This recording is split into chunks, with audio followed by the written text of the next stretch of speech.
Halo semua, pada video kali ini kita akan melanjutkan pembahasan soal OSNK Fisika tahun 2024. Kita lanjutkan ke soal nomor berikutnya. Sebuah partikel bergerak sepanjang sumbu X dengan percepatan yang dapat dituliskan sebagai A sama dengan 6T-2. Mula-mula partikel tersebut berada pada posisi X sama dengan 40 meter dengan kecepatan awal 8 meter per second ke arah X negatif. Ketika partikel tersebut berada pada keadaan diam untuk T lebih besar dari 0, posisi partikel tersebut berada di X sama dengan titik-titik. Ini kinematika yang digabungkan dengan turunan dan integral ya.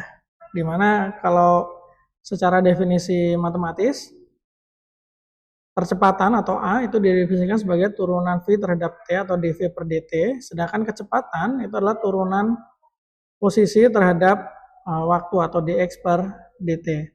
Nah, di soal ini kita diketahui A sebagai fungsi T, percepatan ini ya. Kemudian keadaan mula-mula itu X-nya adalah 40 dan V adalah 8. Berarti bisa kita tulis X0-nya adalah 40, V0 adalah 8. Tapi 8-nya arah X negatif ya. So, ada tanda minusnya. Nah, kemudian di soal ini kita diminta untuk menentukan posisi partikel pada T lebih besar dari 0 saat dia diam. Nah, kalau saat diam ini kan berarti V akhir, keadaan akhirnya, itu mempunyai V sama dengan 0, karena diam ya, keadaan akhirnya diam. Nah, berarti di sini kita perlu menjabarkan A menjadi V. Ubah persamaan A menjadi V gitu ya. Pakai definisi ini, dV per dt sama dengan A. Ini bisa kita pindah ruas dt-nya, jadi dV sama dengan A kali dt. A-nya kita masukkan 6T-2. Nah, tinggal kita integralkan ya. V0 sampai V. Terus ini dari 0 sampai T. Yang sisi kiri atau ruas kiri jadinya V dikurangi V0. Ini sama dengan yang di ruas kanan ini jadinya 6T itu 3T kuadrat. Ini minus 2T. Nah, seperti ini. Jadi kita udah dapat persamaannya. V sama dengan V0 tambah 3T kuadrat dikurang 2T. Kita udah dapat persamaan V-nya. Nah, selanjutnya adalah karena kita yang dicari adalah posisi, maka kita ubah V menjadi X. Ini juga sama caranya ya, dengan cara integral. Dx per dt sama dengan V. Berarti dx sama dengan V kali dt. Tinggal kita ubah V-nya sebagai ini, V0 plus 3T kuadrat minus 2T. V0 plus 3T kuadrat minus 2T dt. Tinggal kita integralkan. X batasnya dari X0 sampai X. Kalau T batasnya dari 0 sampai T, karena waktu awal itu 0. Ruas kiri jadinya X minus X0, kemudian ruas kanan jadinya V0 kali T ditambah T pangkat 3 dikurangi T kuadrat. Begini. Integral ya. Sehingga kita bisa dapat X sama dengan X0 plus V0T tambah T pangkat 3 dikurangi T kuadrat. Ini dia. Selanjutnya tinggal kita masukkan kondisi batas. Di sini kan diminta V sama dengan 0 ya, kondisi akhirnya ya. Maka kita gunakan persamaan yang ini. V sama dengan 0. Kita tulis ini aja. V sama dengan V0 plus 3T kuadrat min 2T. Kalau V-nya 0, berarti kita tuliskan V0-nya adalah min 8 plus 3T kuadrat minus 2T. Dari sini kita bisa uraikan jadi 3T plus 4 dan T min 2. Begitu. Jadi nilai T-nya antara minus 4/3 atau T-nya sama dengan 2. Begitu. Tapi kan waktu di sini dibilangnya lebih dari 0 kan? Dan nggak mungkin juga waktu minus kan? Maka yang kita pakai adalah T sama dengan 2 ini. Nah, langkah selanjutnya adalah, karena yang kita cari adalah X, kita masukkan nilai T ini ke dalam rumus X yang kita peroleh tadi. Jadinya seperti ini. X sama dengan X0, X0-nya 40. Kemudian ditambah V0, V0-nya min 8 ya. Min 8T plus T pangkat 3 min T kuadrat. Tinggal T-nya dimasukin, ini 40 dikurangi 8 kali 2, tambah 2 pangkat 3 dikurangi 2 pangkat 2. Ini X-nya ketemu sebesar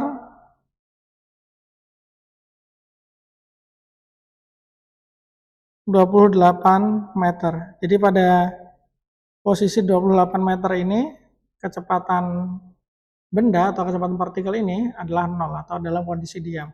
So, jawabannya adalah X sama dengan 8. Kita lanjutkan ke soal berikutnya. Sebuah batu bata dengan massa 0,5 kg yang sedang bergerak dengan kecepatan 5 meter per second mulai mendaki suatu bidang miring dengan kemiringan theta sama dengan 30 derajat terhadap bidang horizontal.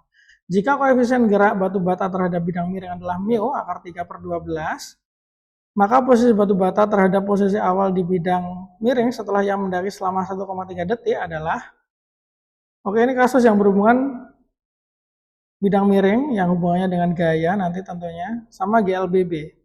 Pertama kita buat sketchnya dulu aja. Ini ada bidang miring dengan kemiringan 30 derajat terhadap horizontal ya. Kemudian batu bata, katakanlah awalnya di sini ya, di bawah. Ini melaju searah bidang miring dengan kecepatan awal 5 meter per second. Ini kan otomatis akan ada gaya gesek. Nah, gaya gesek nanti akan memperlambat. Nah, ditanyanya posisi batu bata terhadap posisi awal ini sama saja perpindahan ya, atau jarak. Jadi ini kita suruh mencari S-nya berapa. Nah, untuk mengerjakan ini pertama kita analisa dulu aja gaya-gaya yang bekerja ya. Pertama, karena dia batu batanya bermassa, dia pasti punya gaya berat mg ke bawah. Kemudian karena dia kasar, maka dia punya gaya gesek. Nah, mg ini bisa diuraikan nih menjadi mg cos sama mg sin. Mg sin arahnya sejajar bidang miring, mg sin theta. Kalau yang ini mg cos theta. Karena dia berkontak dengan bidang miring juga, maka akan ada gaya normal, tegak lurus bidang miring. Begini ya. Nah, jadi kalau misal kita anggap yang sejajar bidang miring itu adalah sumbu X, yang tegak lurus bidang miring sumbu Y, maka kita bisa analisa hukum 2 Newton untuk masing-masing sumbu. Misal untuk sumbu Y dulu ya. Ini kan geraknya sejajar sumbu X atau sejajar bidang miring. Maka untuk sumbu Y, sigma F-nya sama dengan 0, sigma Fy sama dengan 0. Sigma Fy ada apa saja di sini? Ada N sama mg cos theta. Sehingga N dikurangi mg cos theta sama dengan 0. Bisa kita bedah ruas, ini kita temu N sama dengan mg cos theta. Kita masukkan aja angka-angkanya. M-nya 0,5, G percepatan gravitasi 9,8, cos theta, theta-nya adalah 30. Sehingga dari sini kita bisa dapatkan nilai N sebesar 49 akar 3/20. Ini N-nya ya, kita simpan dulu aja. Selanjutnya kita analisa untuk sumbu yang sejajar dengan bidang miring atau sumbu X. Di sini kan bendanya bergerak ke atas ya, tapi gaya-gayanya ini ada yang bergerak ke bawah. Sehingga ini sigma F sama dengan MA ini, sigma Fx-nya adalah minus mg sin theta minus lagi F sama dengan M dikali A. Untuk F, gaya gesek bisa kita ubah menjadi mu kali N. Nah, kita masukkan aja ya angka-angkanya. M-nya adalah 0,5, G-nya adalah 9,8, sin theta, sin 30 itu setengah, minus mu, mu-nya akar 3 per 12, dikali N, N-nya sudah kita dapatkan di sini, 49 akar 3 per 20, sama dengan M kali A, M-nya adalah 0,5. Nah, dari sini nanti kita bisa dapat nilai A sebesar minus 3,675 meter per second kuadrat. Ini percepatan ya, karena nilainya minus berarti dia diperlambat gerakan dari batu bata ini. Nah, langkah selanjutnya tinggal kita gunakan GLBB. Karena kita di sini yang dicari adalah perpindahan S gitu ya. Yang diketahui ini ada waktu sama kecepatan awal, maka kita akan menggunakan rumus S sama dengan V0T plus setengah AT kuadrat. V0-nya adalah 5, T-nya di soal 1,3, A percepatan ini minus ya, minus 3,675, T-nya 1,3 di soal ada. Nah, tinggal kita hitung S-nya sebesar 3,4 meter. Ini jawabannya ya, 3,4. Mari kita lanjutkan ke soal berikutnya. Soal nomor 20, suatu sistem satu dimensi memiliki energi potensial U sebagai fungsi jarak yang dinyatakan dalam bentuk ini. Jika X0 adalah posisi kesetimbangan stabil sistem, maka nilai U pada X0 minus 1 sama dengan berapa Joule? Ini konsepnya kesetimbangan yang berhubungan dengan energi potensial. Nah, definisi setimbang itu adalah sigma F sama dengan 0. Sigma F ini kan gaya total ya, gaya total yang bekerja sama dengan 0, maka itu kondisi setimbang. Nah, hubungan sigma F dengan energi potensial adalah sebagai berikut. Sigma F adalah turunan energi potensial terhadap X, atau du per dx. Sehingga langkah pertama tentu saja kita mencari bentuk sigma F-nya dari U yang diketahui di soal. Langsung saja, sigma F sama dengan du per dx. Sigma F-nya ini kan kita pengennya 0, kita masukkan aja 0. du per dx, U-nya kan ini, diturunkan 3x kuadrat, turunkan jadinya 6x, dikurangi 4x pangkat 3, diturunkan jadinya 12x kuadrat, begini. Kemudian tinggal pindah ruas saja, 12x kuadrat, jadi positif, pindah ke kiri, sama dengan 6x. Ini kan bisa dicoret x-nya.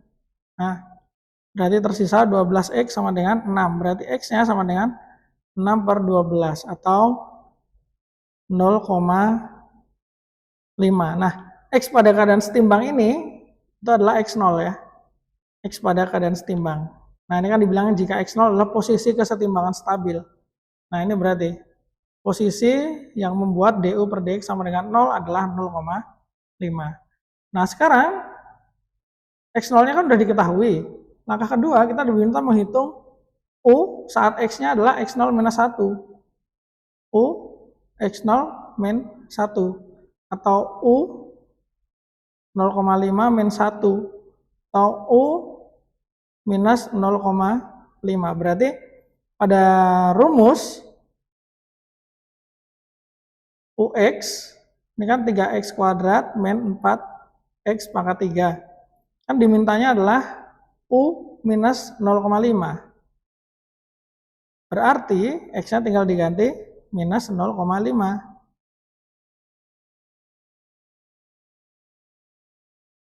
Nah, dari sini kita bisa dapat nilai U pada posisi yang dimaksud adalah sebesar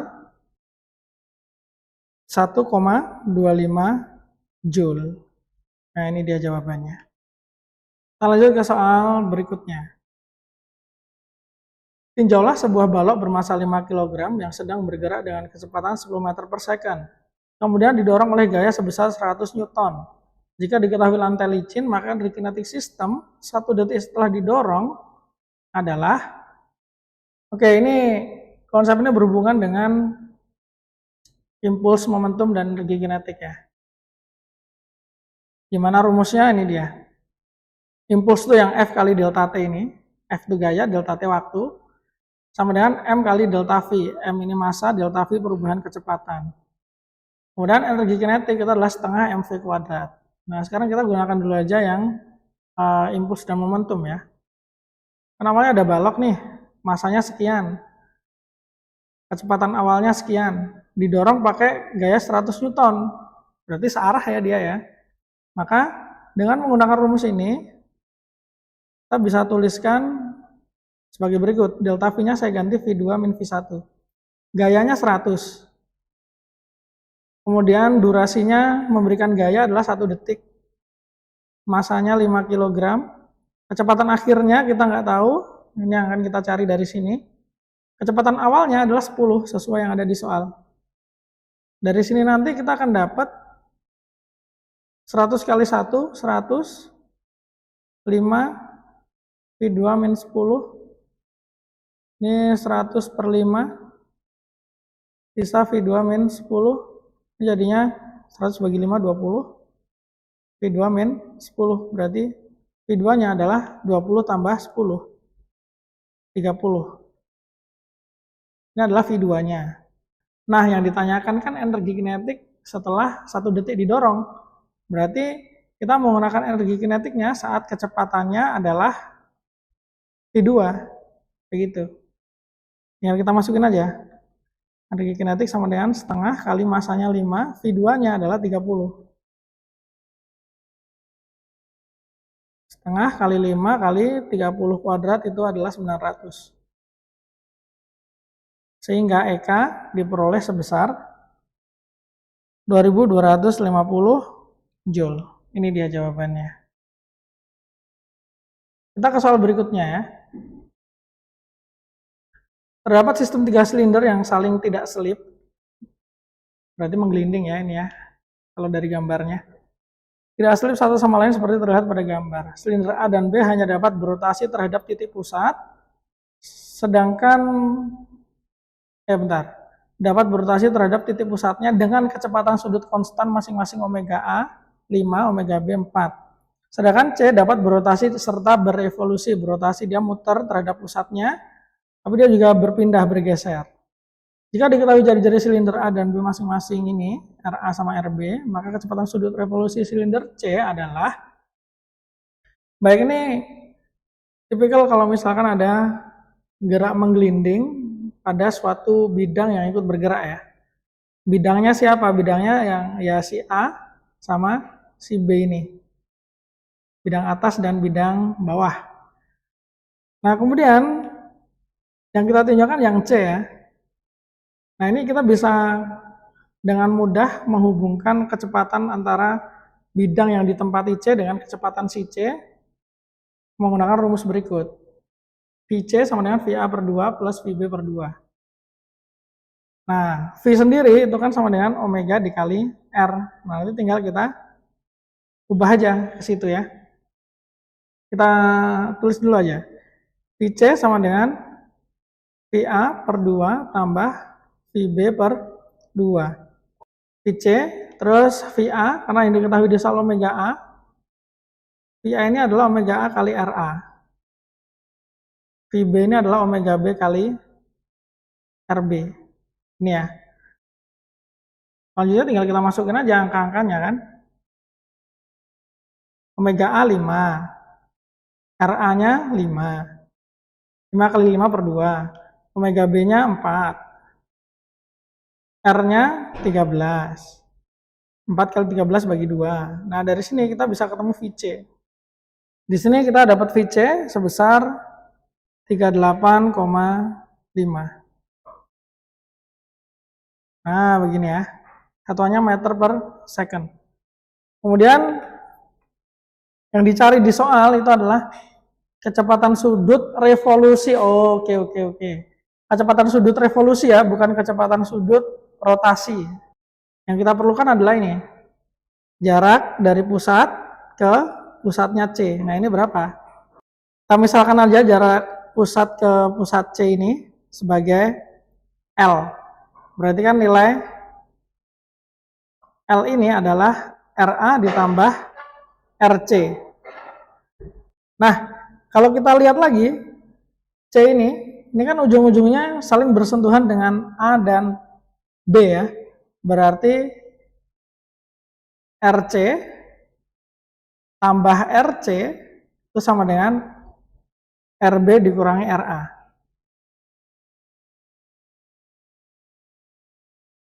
RC tambah RC atau 2RC gitu ya, sama dengan RB dikurangi RA. Ini berarti 2RC sama dengan RB-nya adalah 13, RA-nya adalah 5. Berarti 2RC sama dengan 13 kurangi 5, 8. RC-nya berarti 4. RC4 masukkan ke sini, maka ketemu L. L ini adalah jarak antara pusat C ke pusat revolusi si C atau pusatnya A gitu ya. Berarti L ini akan sama dengan RA, RA itu 5, tambah RC 4. Berarti L-nya sama dengan 9. Satuannya cm. Kalau mau dalam meter berarti 0,09 meter. Begini. Yang terakhir adalah mencari kecepatan sudut revolusi C. Omega revolusi, ini berarti VC per L. VC-nya adalah 38,5 dibagi L. L-nya adalah 0,09. Oh, sorry. Bentar. Salah. Sorry ya, revisi ya. Ini bukan 0,09 harusnya. Tapi tetap 9. Kenapa demikian? Karena kita kan tadi di perhitungan VC ini pakai RA masih cm ya, RB juga cm. Berarti ini satuannya bukan meter per second tapi cm per second. Jadi ini benar aja L-nya dalam cm ya. Sehingga ini 38,5 dibagi 9 itu adalah 4,3. 4,3 radian per sekon. Ini adalah jawabannya. 4,3. Soal berikutnya,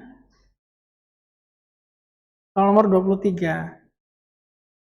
Sebuah perahu motor bermasa M sama dengan 200 kg bergerak menyusuri danau dengan kecepatan V0 72 km per jam. Pada saat T sama dengan 0, mesin perahu dimatikan dengan asumsi hambatan udara diabaikan dan hambatan air sebanding dengan kecepatan perahu. F gaya dari hambatan sama dengan minus K kali V, dengan K-nya nilainya 4. Maka jarak total yang ditempuh perahu sejak mesin dimatikan hingga berhenti adalah, begini konsepnya gaya juga, dan juga nanti mungkin akan menggunakan integral. Ini ya konsepnya ya, dinamika gerak arusnya, gayanya hukum 2 Newton, sigma F sama dengan MA, A-nya sendiri itu adalah dV per dt, begitu. Oke, sekarang mari kita gunakan aja langsung ya. Ini kan perahu gitu kan, dia udah punya kecepatan nih, V0, 72 km per jam. Atau kalau kita dalam meter per second berarti adalah 72.000 dibagi 3.600. 20 meter per second ya. Jadi kita pakai yang meter per second aja. Kemudian karena dia di air, dia kena hambatan air kan. Hambatan airnya punya gaya. Gayanya F sama dengan minus kV. Ya sudah, sekarang kita tinjau hukum 2 Newtonnya aja, dinamika geraknya aja. Sigma F sama dengan M dikali A. Sigma F-nya berarti adalah si F ini hambatan. Langsung kita tulis saja minus KV sama dengan M kali A. Nah, V ini kan berubah-ubah ya nilainya ya. Jadinya A ini perlu kita substitusi menjadi dV per dt. Nah, begini. Nah, kita masukkan aja deh angka-angkanya. K itu kan 4. V-nya kita belum tahu. M-nya adalah 200. dV per dt. Ini ya. Sekarang, karena kita mau mencari jarak tempuh ya, dV per dt ini bisa kita ubah atau kita modifikasi menjadi dV per dx dikali dx per dt. X ini adalah posisi ya. Jadi dx itu adalah perubahan posisinya. Nah, kita masukkan jadinya 200 dv per dx per dt ini adalah v, kecepatan. Begitu. Ini kita tambahkan di sini ya. V itu adalah dx per dt. Di kiri kan ada v, di kanan ada v juga, coret-coret ya. Sehingga sekarang kita punya minus 4 sama dengan 200 dv per dx.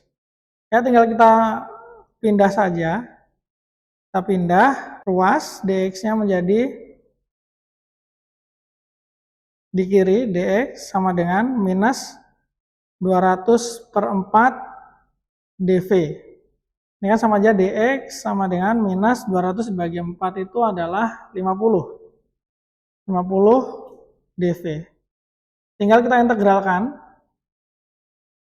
Ini kan x0 sampai x atau nanti hasilnya adalah delta x gitu ya. Kalau yang ini v-nya awalnya v0 sampai v. Ini hasilnya delta x atau perpindahannya atau jarak tempuh totalnya. Yang ini adalah minus 50 v dikurangi v0. Nah, kan kita pengennya jarak total yang bisa ditempuh sejak mesin dimatikan hingga berhenti. Berarti v akhir sama dengan 0 kan? Karena v akhir sama dengan 0, masukin aja v-nya 0. 0 dikurangi v0-nya adalah 20 meter per sekon. Nih. Masukkan. Sehingga delta x atau jarak total yang ditempuh hingga perahu berhenti adalah min 50 dikali min 20. 1000 meter. Nah, ini adalah jarak total yang ditempuh perahu sampai berhenti ya. Jawabannya adalah 1000 meter. Oke, mungkin sampai sini dulu pembahasan soal kita kali ini. Thank you sudah menonton. See you on the next video. Dah.